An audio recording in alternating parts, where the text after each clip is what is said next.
The Lord be with you. And with your spirit. A reading from the Holy Gospel according to Mark. Glory to you, O Lord. After John had been arrested, Jesus came to Galilee proclaiming the gospel of God. This is the time of fulfillment. The kingdom of God is at hand. Repent and believe in the gospel. As he passed by the Sea of Galilee, he saw Simon and his brother Andrew casting their nets into the sea. They were fishermen. Jesus said to them, "Come after me, I will make you fishers of men." Then they left their nets and followed him. He walked along a little farther and saw James, the son of Zebedee, and his brother John. They too were in a boat mending their nets.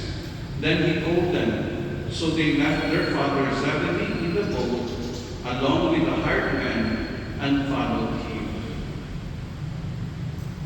The Gospel of the Lord. Praise to you, Lord Jesus Christ. Today we celebrate the beginning or the first day of the season of ordinary time of our liturgical calendar. And we have heard the beautiful gospel taken from the Gospel of St. Mark, chapter 1, verse 14 to 20. But after hearing this beautiful gospel, allow me to pinpoint two important insights as an object of our reflection. First, it speaks about the contents of Christ's preaching or mission, and that is no other than we are called to repent and to believe the gospel in order to save us. We heard in the first part of the gospel, which describes our Lord Jesus Christ as he began his mission. In fact, Jesus wastes no time in proclaiming the gospel of God.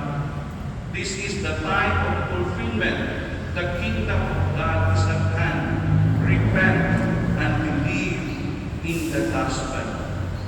We may ask, what did Jesus proclaim then?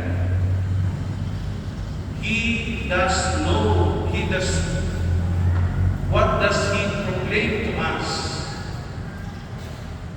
It is all about our own salvation, and we could attain it by responding to his message of conversion through repentance and living out faithfully what is written in the gospel. So the message that Jesus proclaimed during his time is still relevant to us. He's still proclaiming the same contents of his preaching. He is telling us that we need to repent. We need to believe to the gospel while we have time, because the kingdom of God is imminent. It's about to fulfill, and we need to prepare ourselves. And the best way to prepare ourselves is no other than by conversion, repentance from our sins. Now, we may ask ourselves, paano ba natin tinatanggap ang mensahe ni Jesus na magbagong buhay at maniwala sa Ebanghelyo? Did we accept it with whole heart, with open arms? Baka siguro iba sa atin, tinatanggap ang mensahe ni Jesus, pinapakinggan sa isang tenga, pero after ilang minuto, pinapalabas sa kabilang tenga. Kaya ito po ang hamon sa atin, na hindi lang dapat dito, kundi dapat nandito din sa ating puso at maipapakita sa gawa. Ang tanging gusto ni Jesus para sa atin ay walang iba kundi ang mailigtas tayo. Pero hindi tayo maliligtas kung hindi natin isa sa buhay ang kanyang mensahe. Kaya pagbagong buhay at maniwala at isa sa buhay ang Ebanghelyo ni Kristo. we all know that Jesus could have accomplished his mission by himself. But in his divine wisdom, he preferred to choose or to call human beings to participate in his salvific mission, in spreading the good news. And that's the reason why he chose the apostles to participate the so-called salvific mission. He wants that we human beings must help one another to save ourselves. Kaya pinili niya ang mga apostoles kasi gusto niya na ang tao ay dapat merong rule na gampanan para sa kaligtasan. Kaya pinili niya ang mga apostoles para ipaliwanag sa atin na ang tao is very valuable in His eyes. Na ang tao ay may malaking tungkulin para maisakatuparan ang tinatawag ng kaligtasan. At ginawa mo yan mga apostoles. They continue the salvific mission of Christ by preaching and by offering their own souls for the kingdom of God. At karamihan sa mga apostles ay nagiging martyr of faith. Inalay nila ang kanilang sariling dugo para ipalaganap ang mabuting balita sa buong mundo. Ngayon, wala na po ang mga apostoles. Pero ang kanilang mensahe, ang misyon, ay nagpapatuloy.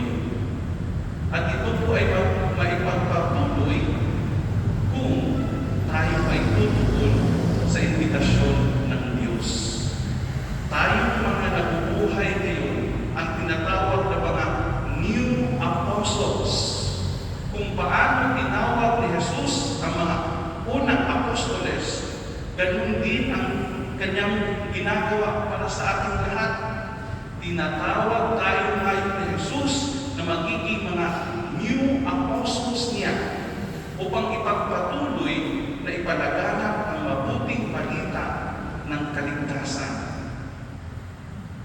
I hope ng bawat isa sa atin will have the courage to say yes to the Lord.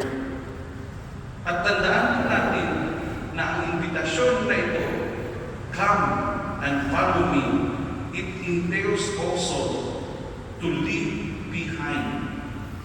To leave behind our nets, our boats, even our families. To follow means not by packing up, but by letting go.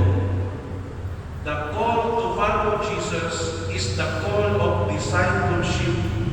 It means that we have to put Jesus first, and we have to give our total loyalty, our unquestionable obedience, and our complete trust in Him. Kung tayo po ay nagsiservisyo ngayon sa simbahan bilang mga bagong apostoles, tandaan po natin, kagaya ng ginawa ni Juan Bautista, hindi natin dadalhin ang ating sarili. Hindi ang ating sarili ang ating ipapakilala sa iba, kundi ang ating ipapakilala ay walang iba kundi si Kristo. At dapat kay Kristo natin dadalhin ang ibang tao, hindi sa ating sarili. Kasi hindi natin ipapailan, ito ang kadalasan nangyayari sa mga taong nagsisilbi sa simbahan, lalong-lalo na po yung mga matagal na nagsisilbi na sa simbahan. Minsan nawawala na po tayo sa tamang landas. Minsan mas pinapakilala na natin ang ating sarili sa ating kapwa instead na si Kristo ang ipakilala. Kaya ito po ang hamon sa atin ngayon na magmaingat. Dapat gawin din natin ang ating